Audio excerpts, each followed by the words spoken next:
Chairman of UDCOT, Mr. Shankar Videsi. Trinidad and Tobago, thank you for tuning in on your various devices and on the various platforms. As the Honourable Minister said, the Honourable Prime Minister would have launched what is known as the Global Revitalization Blueprint, which really is the platform for the leverage on which, fundamentals on which Trinidad and Tobago will at last achieve its diversification. Because it's not that we are moving away so much from oil and gas, but how we are leveraging oil and gas and expanding our economy to ensure that indeed, everyone who wants an opportunity could access an opportunity and they could go as far as their ambition and ability can take them. So thank you, and we can move in. You'll recall that on the 6th of November 2025, the Honourable Prime Minister would have launched the blueprint, as I said, and it was carried in all of the media. It was one of maybe the few things that would have been hailed, as being sensible and well about time and so on. And basically, the Prime Minister at that time said, Trinidad and Tobago, I really am betting on you. And so as a result of that, today we want to tell the population what has come out of the first phase, the expression of interest, which closed on the 5th of February. It should have closed it was first projected to close on the 22nd of January. However, based on popular demand, we were asked to extend it for 2 more weeks. So here we are, and we'll get back to what we had projected at the time of launch, basically that at peak 2027 or thereabouts, we should be have created 72,000 jobs. Of that, about 30,000 will end up being sustainable jobs, permanent jobs. So Trinidad and Tobago was in our positioning. I've always maintained, and the Prime Minister has always drummed into us, our marketplace is everywhere. Our competitor is everywhere. To an investor, his money is portable. He could invest his money anywhere. All he's interested in is the internal rate of return, the payback period. When am I going to start to get the returns on my investment that I've put at risk? And our task with the Chairman of UDCOT and some others was really how are we going to position Trinidad and Tobago within this global marketplace. All right? We are in the Caribbean, but we believe that we could box way above our weight. All right? So whenever we are rolling out anything, we are competing with Abu Dhabi, with Dubai, with Singapore, with Saudi Arabia, with New York, with Russia, wherever the competition is, with Berlin. We are there because we are competing for that elusive thing called investment capital. That's what we're competing for.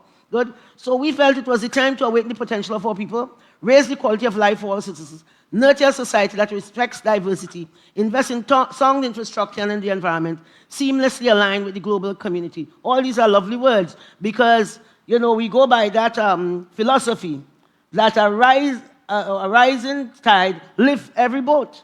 But that assumes that everybody has a vote.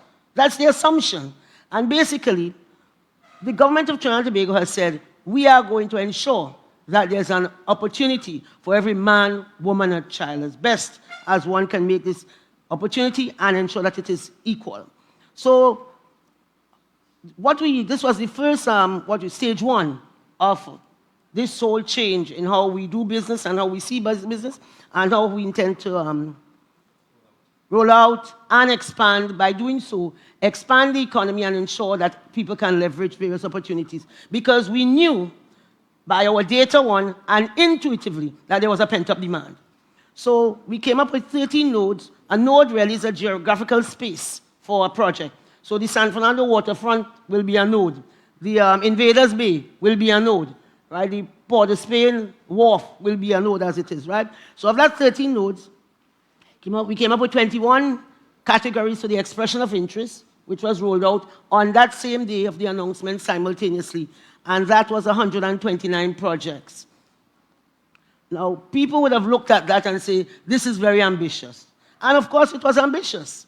What we, in going about, well, I mean, we didn't really go about, but we visited a couple countries. And what we heard all the time, your rollout was spectacular. Trinidad and Tobago rollout was spectacular because we knew we were competing with the world. All right, so these are the nodes, as we said, 13, 21 categories, 129 projects.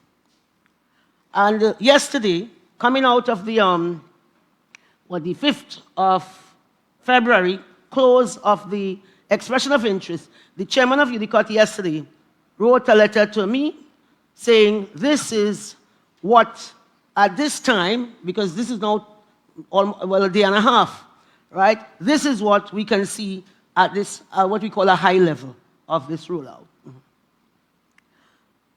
So the table shows the number of expression of interest received for each category, and basically, what we are seeing here, so category 1, luxury waterfront real estate development, hotels, housing, and waterfront entertainment.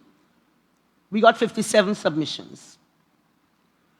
Financial district development and waterfront, whatever, 43 responses.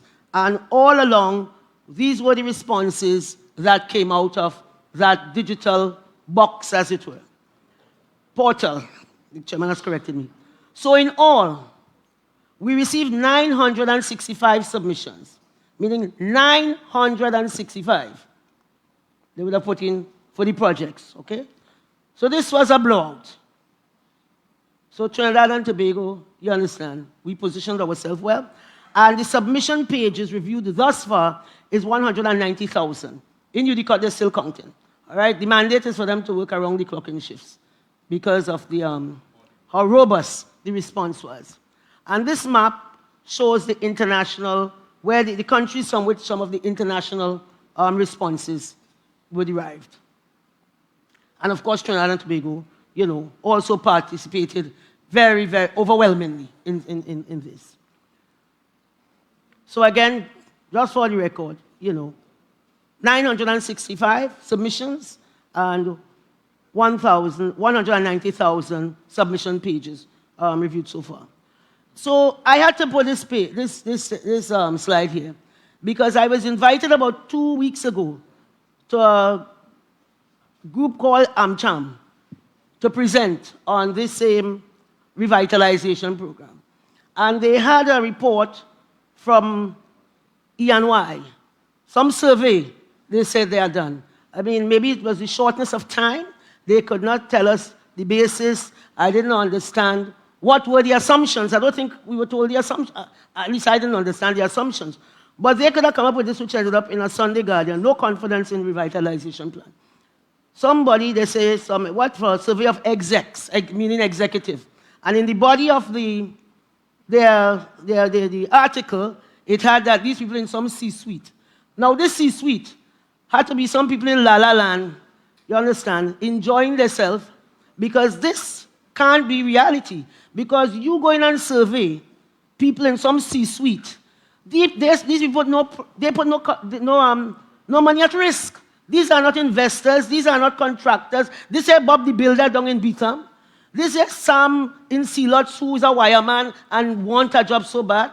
This is not Dioraj down in Cali Bay who is really an air-conditioned man, but he's fishing because he doesn't have a job. He's underemployed. They didn't survey them. They survey some fat cats called exec and C-suites in town, and they come up and say, no confidence. I want to ask Trinidad and Tobago if 965 responses, and these are not police stations and community centers and the like, you know.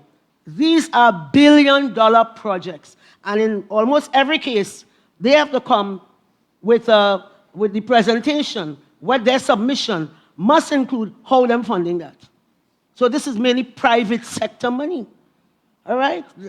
So I don't know where this came from. So as I said, I had to talk about it because Guardian had it big in a big Sunday spread. And basically, I think one has to go and survey these people to find out who they are and how they could have gotten it so wrong. because there's pent-up demand in Trinidad and Tobago. Pent-up demand of investment money. If you go on any CAL flight, American Airlines flight, BA flight, it's full with Trinidad and Tobago businessmen. What are they doing? They are looking for investments. They are looking for opportunities. And what did we do? We responded to that by rolling up projects that made sense. What you had to do is sense, have sense. It's not always about the dollar, it's about sense. So, right, you could get them people off. So, category 1, waterfront real estate, 57 submissions. And this is down at Invaders Bay and somewhere between San Fernando and so on. So we got 57 submissions. You see how competitive this is. This is extremely competitive. These are mega projects. And these are, again, we iterate, these are mega projects. Right, 57 submissions, right? You're talking about, well, Invaders Bay foreshore, 300 premium waterfront apartments, 400 berths, marine docks, 4 5-star hotels offering 1,000 rooms, 3,000 rooms in 5 years, 3,000 in 10 years, all right? Now, as I said, we still have, not we, UDCOT, they are still going through, they have just downloaded the submissions, they now will go through the submissions, all right? But just from an initial impression, this is a major response. And the competition is extremely fierce. It's very competitive, okay?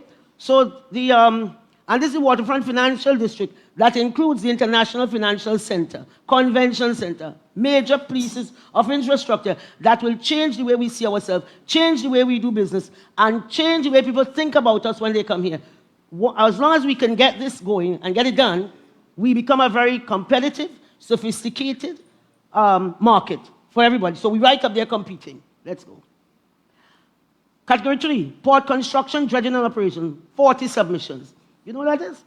That is reclaiming lands for 400 acres of offshore oil islands. You got 40 submissions. It's serious business. Okay? And this is about break bulk and bonded goods warehousing, port authority administrative complex, dry dock facility. Right? 50 acres just for break bulk and bonded goods warehousing and so on.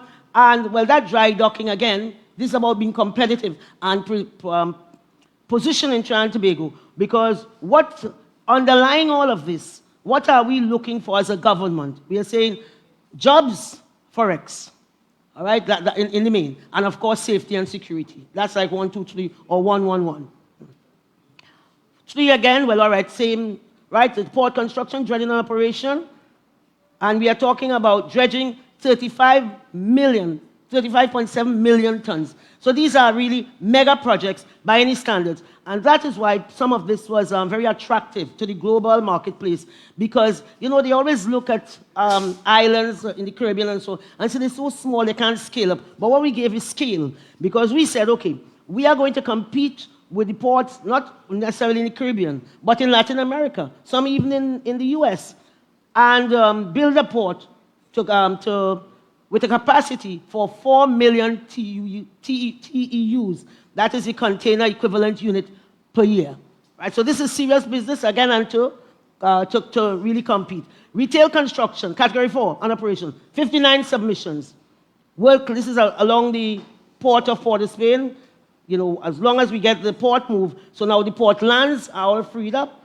World-class convention center, 50 luxury ballrooms each. So we're talking about space to balance, that part of it. Not only convention. Convention business is big business. That is the business that has Vegas going. People feel Vegas is about show, and what go in Vegas, stay in Vegas. It's about conventions. That is the business they run. All right? So we are saying we are competing with them. We are going to compete with Florida. We are going to compete with New York because we have better weather. And, of course, equipped with cutting-edge audio-visual technology and connectivity. Because when we scanned, Latin America doesn't have this facility. All right? Where you have to go is up to North America to get this quality of facility. 5, let's go quickly. The multimodal hub Port of Spain, 34 submission. What we are talking about here, this is where the PTSE terminal is. Now, not what there's the inter-island ferry terminal right there. So we are going to integrate that. So you have inter-island, intercity, that is San Fernando, Port of Spain, maybe Point Fortin, Port of Spain, Cuba, Port of Spain, water taxi. Right?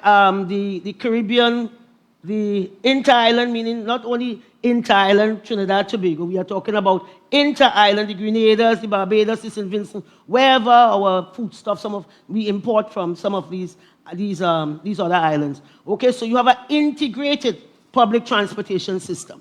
Number 5, same multimodal. This is now in San Fernando. Good, and they have a maxi taxi, a water taxi hub, maxi taxi hub, bus hub, and so on. So again, an integrated solution. High density housing, 57 submission. This is along the San Fernando waterfront. These are conceptuals. These are actual designs from architects. You had surveyors and so on designing these to scale. So them a pretty picture that is there. This is serious thing. So when we go out for the request for proposal, already we have the conceptuals. What they can do, they could tweak it. All right, but they have to tweak it with permission at the end of the day, because we don't want any 2x4 thing here. We are building Trinidad and Tobago to compete in a serious way. All right, when people come here from New York, Canada, Toronto, as they say, it must be seamless. Your roads good, everything looking nice and clean and safe and secure. But we're going to get to safe and secure just now. So 57 submissions. I was very surprised about this because I felt the social projects, the civic projects as it were, those dealing some of them with national security or the socially displaced, even hospitals to some extent, they were not going to be taken up. But 54 submissions. Right. Next. Industrial park and free trade zone. This is in sea lots. Can you imagine, once we can bring this to reality, what this will do to the economy of sea lots, to the lives of people living in sea lots, right? 39 submissions. So the same way, Trinidad and Tobago is betting on sea lots, right? So when we are about to do the consultation inside the sea lots, I'll go myself. Yeah, no absentee landlord, I'll go myself to do the consultation, to talk to the people of sea lots to say, let us bring light manufacturing inside of here, free trade zone. You have a proximity to the harbor, to the port, so the cost of transportation is down, so you have a competitive advantage. Goods doesn't have to travel over long distances, so you have a built-in competitive advantage in having this free trade zone located in sea lots. Mixed-use real estate, 55 submissions, right? And this is mixed use along the port of Port of Spain, the portlands. For if you have to get context, this is the existing Hyatt Hotel, and one is proposing waterfront residences. You'll have things like, convention centers, hotels, and so on, restaurants, etc., maybe small boutiques, but of course built and presented in a particular way. This is Rice Road. Enhancing the national security apparatus, which is critical to any kind of investment, to any kind of progress. People killing people like if we crazy wouldn't work. Good people might come in and they will make their money, a few, not many, and they're gone. They're not going to stay here, right? But when people, we want to be competitive, that the real C-suite executive, who are now going to Dubai, because why? It is safe. They are going to Abu Dhabi. They are going to Singapore. They say it's safe. And I could bring my wife and my children. When they come, you don't want them to just come for overnight. You want them to come and to stay because you want that talent, that expertise, their Rolodex, their networking to come with them. So this is National Security Administration. And this is really ensuring that our commissioner and the Trinidad and Tobago police service is brought into the 22nd century, or even 23rd century, way ahead, because we're dealing with AI and all of that in terms of... 48 submissions. We got 48 submissions. All right? So these are 40-acre single unified functional national security. We call it a campus. Right? So this, again, might have been like a civic kind of project, but it has been taken up. 48 submissions. This is the same thing. Government Campus Plaza, Central. This is in Central. God, we are talking about, again, decentralizing government. That everything is not stuck in borders. When we complain about the traffic, it's not only about having taxis when you want it, or in terms of your mass people mover, your Walmart bus, why you don't invest in light rail. Some of it is decentralized and it's common sense, it makes sense. And we have lands all around where you have this plaza, Price Plaza area there, right? So we are saying you relocate some of these ministries into these areas so everybody's not coming into Port of Spain. High density car park. This is in San Fernando, next to the proposed hospital. We got 44 submissions. Cultural real estate, them boys jail. Again, this was one that surprised me. What we are talking about, when we consolidate the prisons into Tamana, we have a historic building in Port of Spain, that is them boys jail. However, you can't build around it right now. You can't build above 2 stories because it's a jail, right? I think there is a basement and all of that. So one is saying, repurpose it. You keep the facade, which is historic, and you have a place for exhibition and event hall, classroom and studies for teaching and workshops. This is about culture. This is a space for culture. All them masks and thing, costume, calypso, your Kitchener wing, your Sparrow wing, and that kind of thing. Maybe a Marshall wing, who knows, right? So this is what you do with this. Is this 2 acres of land? Prime it's prime. And it's really adjacent to Napa, the museum, our iconic Queen's Park, Savannah. So this is a prime piece of real estate. This is one intended forex generators. For sure. In addition, when people come to your country, we're coming to do. So you have to have places. You have to create spaces for people to visit, right, and to come again. This is the current Carrera prison that one is looking to repurpose. You see, it's under cultural real estate. So all that is part of the 43 responses we got. Healthcare facilities, 45 submissions. Right, we are talking about over 1,000 additional bed spaces, both in San Fernando and Port of Spain, because, again, we are looking at a world-class medical teaching campus, because you want to get to the point that with your healthcare, right now people are still waiting 2 days for a bed and what have you. So you get past that, and you have enough redundancy in the system, because we have excellent doctors, excellent nurses. We have doctors that home sleeping right now because they have no jobs. So you sap up all of that redundancy and extra capacity that we have. This is actually in San Fernando. When we had first, the Prime Minister then, 2010 to 2015, the previous administration had built an admin building in San Fernando. And the Prime Minister had said, people sleeping on the streets, in the corridor of the hospital, repurpose that to a bed tower.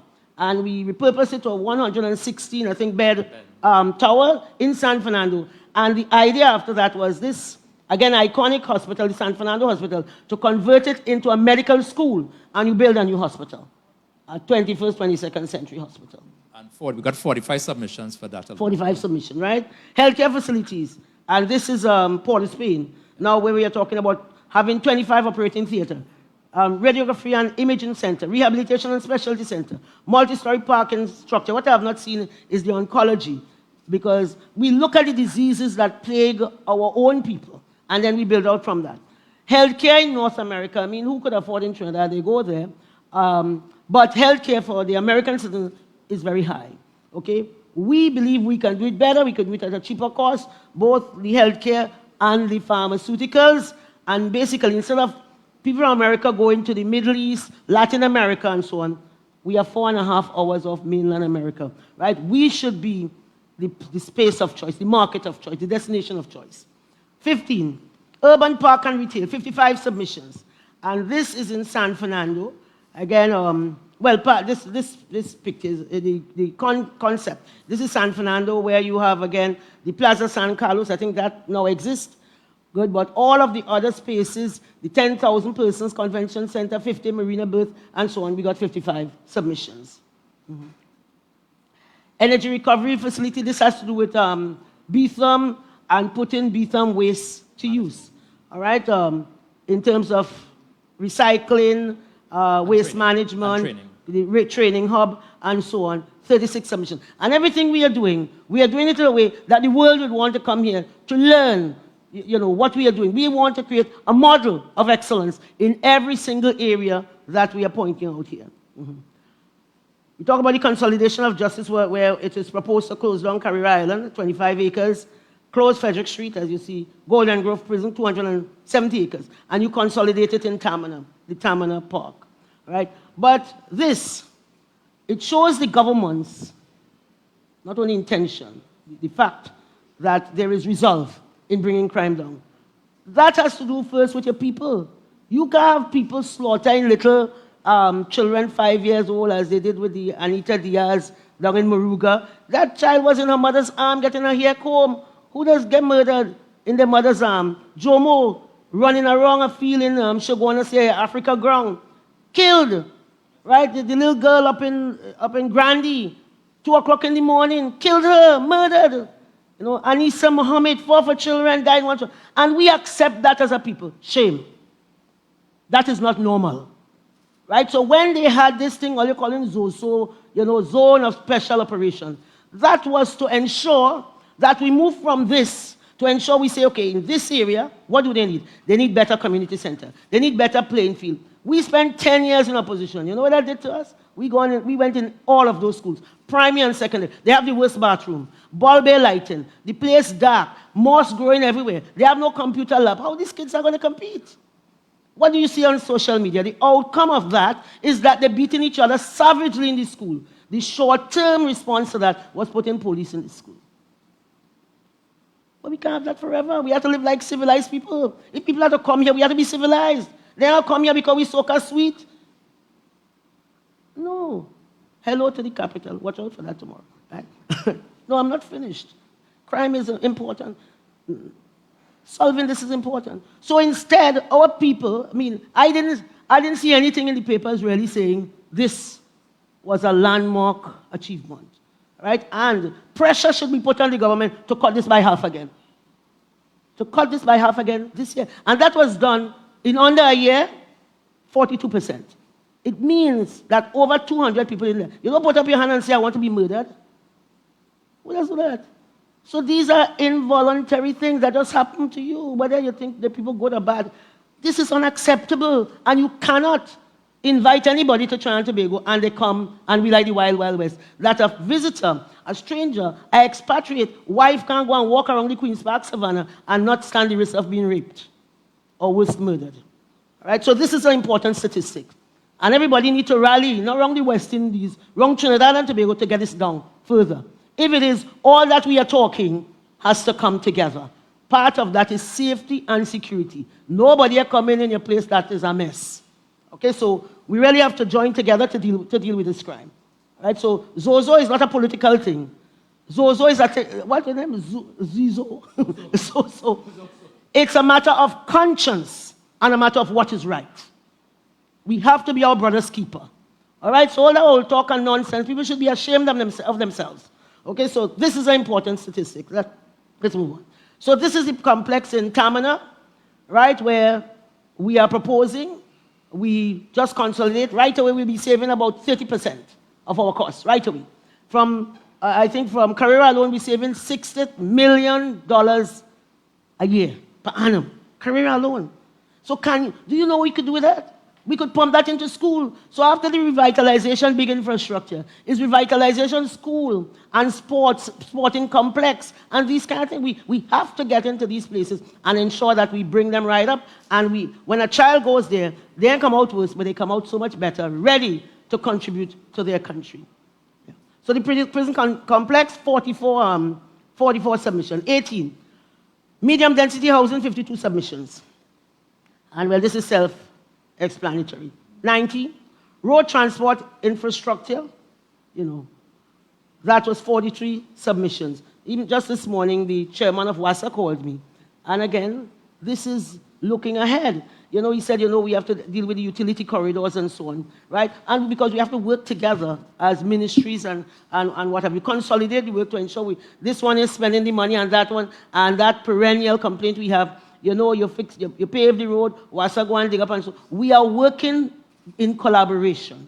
The WASA and the Ministry of Works and Infrastructure, there's a much more collaborative relationship, and we'll continue to ensure to work on that so we can get the outcomes in the interest of the people of Trinidad and Tobago. 20, category 20. Electrical substation infrastructure. So you see, I'm talking about public utilities, we paid up. And we got 35 submissions for that. And the last one, land reclamation, because we will probably reclaim another 100 acres of land, both in Port of Spain and Trinidad. We got 34 submissions. Right, so this is the largest infrastructure program in the history of the Caribbean. The rollout of 129 projects. The onus is on UDCOT to ensure, and UDCOT, you'll ensure that in terms of your procurement rules, you have enough skilled people, because we have a lot of skilled people, to roll this out. we are talking about approximately 112 billion TT dollars over a 10-year period. All right, so that's a lot of money pumping into a lot. So downstream of that, let me get to the next one in terms of, we reiterate, how many submissions? Good.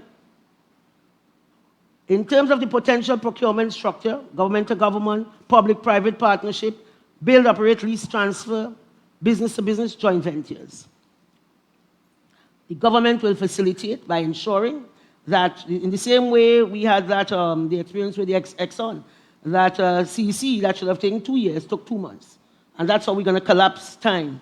You know, in the interest of folks, when they put their money at risk, they can get to the other end in terms of when they are plotting their cash flows. Their request is not held up in the EMA, and they are paying money on bridging finance because that's a killer. So the employment benefits, as we said, is about 72,000 jobs. Average employment overall, 50,919 jobs. Direct jobs, 20,000. So this is what we will retain most likely, but at a peak, and we are looking at a peak 27 to 28, 2027 to 2020, 72,000 jobs. Now, downstream, this is not only about jobs and big infrastructure and so on. The supply chain falls into it. And this is just the top-level items we are talking about. Supply chain and people who really, they're waiting for these jobs to materialize. So we have all the measurement approximately with respect to whether it's structural steel, cement, rebar, aggregate, asphalt, granular, sub-base, blocks, plumbing, piping, electrical, cabling, etc., and so much more. Now, it means all the hardware, all these quarries and so on will be working overtime. Good, and we are talking about when we're rolling out, subject to UDICOT and their timelines, by the final third to fourth quarter of this year, early next year, and things should be very hot in 27. And who will benefit directly from these projects? Painters, plumbers, electricians, transport providers, bricklayers, carpenters, structural sealers, road pavers, air-conditioned people, surveyors, engineers, valuators, lawyers. They're always looking about their own interests. Lawyers, all right? Lawyers, yes. So the next step. We're already in February. We have closed, just as we said we're going to close. So UDICOT now shortlisting their proponents. Good, that has started. What I need from them, not this thing here, that is not my business. My business is your timelines. I'd gotten a timeline before we shifted it by 2 weeks, but now I need their newly reconstituted timelines. In addition, and Chairman, the fact that you all got 965 responses, that ain't matter to me. That's all your business, right? So tomorrow, tomorrow by 4 p.m., you will have a solid time. Thank you, right? So I don't care that we got almost 1,000 and you were estimating maybe 300. That's a matter for you. Good, so award of the first wave of project, May to June. I'll cut them some slack here. All right? Between May and June, unless it's a government to government. Boots on the ground, August, as I said, the final quarter of 2026. So we're going to give them performance. All right? We're in the period now of the procurement. So if I can quickly go on to just briefly about where we are with respect to the Ministry of Works, how we are supporting these things. Now, there's me out there 10 o'clock in the night. Not because me are no bed,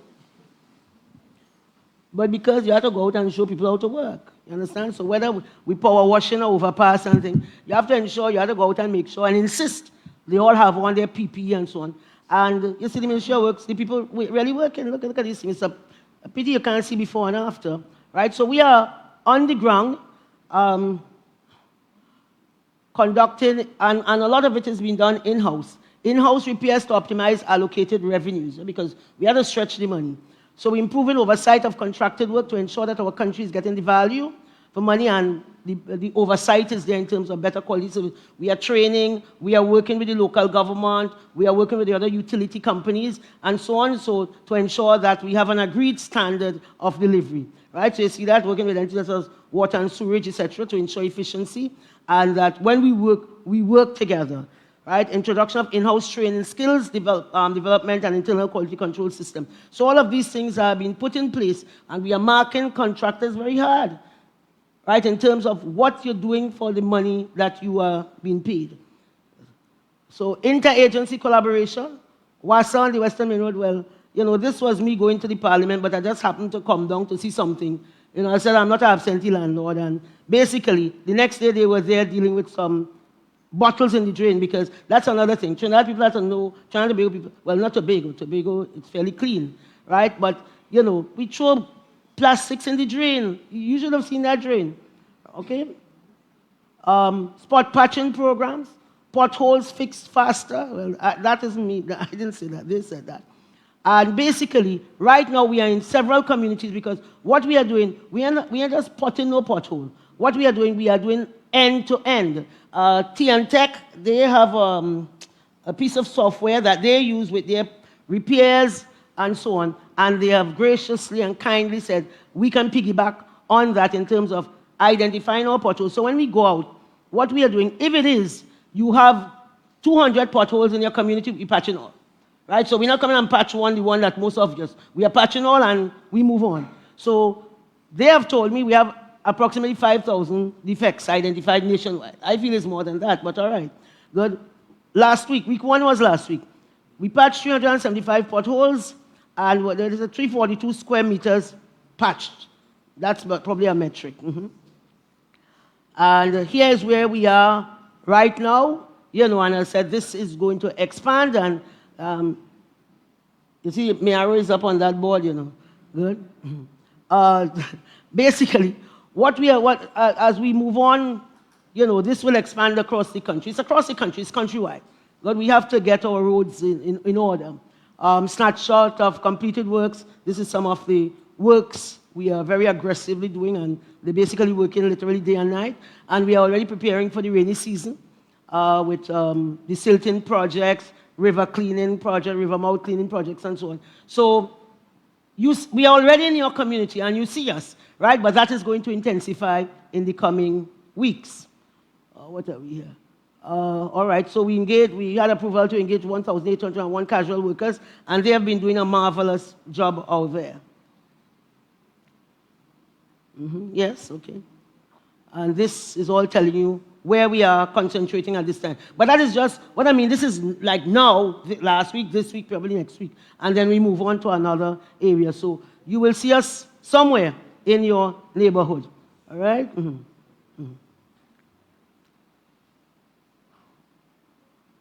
That's the Ministry of Works. Every single day, working. Thank you so much, right? So we got to give them performance. Thank you.